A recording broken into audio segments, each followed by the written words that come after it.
انسان زندگی میں جب جدوجہد کرتا ہے، کوشش کرتا ہے، وہ بہت سارے دنیاوی اسباب اختیار کرتا ہے۔ جتنی عقل اللہ نے دی ہوتی ہے اس عقل کا بھی وہ استعمال کرتا ہے، کوشش کرتا ہے کہ کچھ اچیو کر سکے زندگی میں، کچھ مقاصد کا حصول اسے میسر آئے۔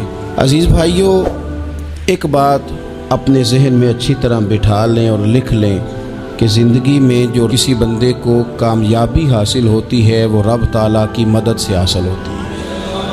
اگر رب تعالیٰ مددگار ہو تو پھر کوئی چیز بھی رستے میں رکاوٹ نہیں بنتی، اور اگر مالک کریم کو منظور نہ ہو تو انسان بہترین سیاستدان ہو، اچھا ایڈمنسٹریٹر ہو، اس کا ذہن بڑی وسعت رکھتا ہو، بڑی اچھی پلاننگ کرنا جانتا ہو، سارا کچھ ہو، تو بندہ ناکام ہو جاتا ہے۔ مسلمانوں کو جتنی کامیابیاں ملیں ان کا پس منظر صرف اتنا تھا کہ اللہ تبارک و تعالیٰ نے اپنے بندوں کی مدد فرمائی، اور اب تعالیٰ نے قرآن مجید میں اس حقیقت کا بیان کیا، فرمایا بل اللہ مولاکم، فرمایا بلکہ اللہ تمہارا مولا ہے، وَهُوَ خَيْرُ النَّاصِرِينَ، اور وہ بہترین مددگار ہے۔ وہ جو رب تمہارا مولا ہے وہ بہترین مددگار ہے، اور اگر وہ مدد کرے تمہاری، سورہ آل عمران میں آگے جا کے ارشاد فرمایا اگر اللہ مدد کرے تو پھر تم پر کوئی غالب نہیں آ سکتا، اور اگر وہ تمہاری مدد چھوڑ دے تو پھر کوئی تمہاری مدد کر سکتا؟ کوئی مدد نہیں کر سکتا۔ بدر کی جنگ بھی اور فتح مکہ بھی رمضان المبارک میں ہوا ہے۔ میں دونوں پر غور کر رہا تھا تو ایک نیا مضمون میرے ذہن میں آنے لگا۔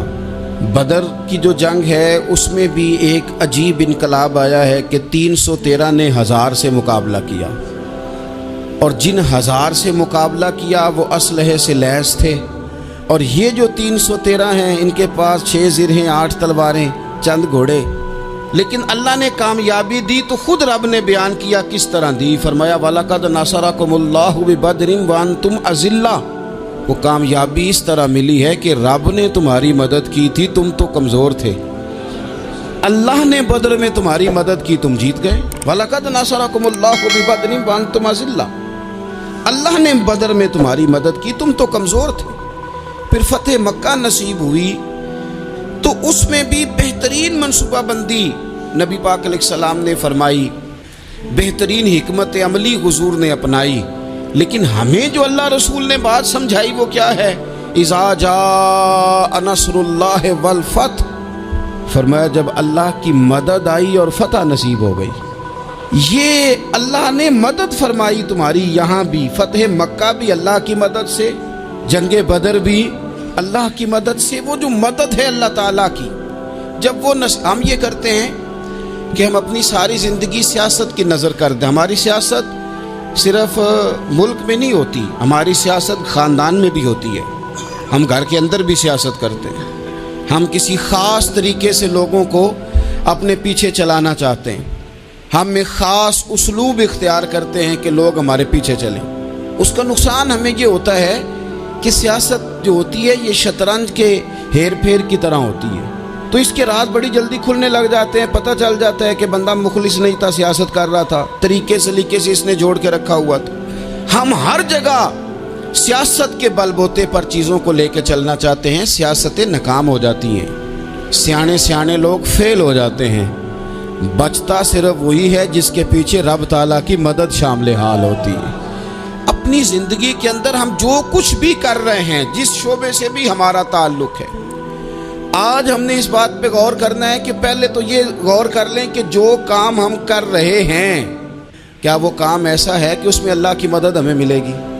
اگر آپ کوئی معاذ اللہ ناجائز کام کر رہے ہیں، فعل حرام کا ارتکاب کر رہے ہیں، تو اس میں تو مدد الہی آئے گی نہیں۔ پہلے تو یہ دیکھیں جو کر رہے ہیں وہ کام مدد الہی والا ہے، اور اگر اللہ تعالیٰ کی مدد والا وہ کام ہے پھر اس پر غور کریں کہ کیا ہم نے مالک سے مدد کا سوال کیا ہے، ہمیں مدد میسر آ رہی ہے۔ وہ میں نے بزرگوں سے ایک بات سنی تھی، وہ بڑی یاد رہ گئی۔ وہ فرمایا کرتے تھے قابلیت بھی بڑی چیز ہے لیکن قبولیت سب سے بڑی چیز ہے۔ قابل ہونا بھی بڑی بات ہے لیکن زیادہ بڑی بات یہ ہے کہ اس کی بارگاہ میں قبول بھی ہے کہ نہیں۔ اپنی زندگی میں اللہ کی مدد کی طرف بڑھیں،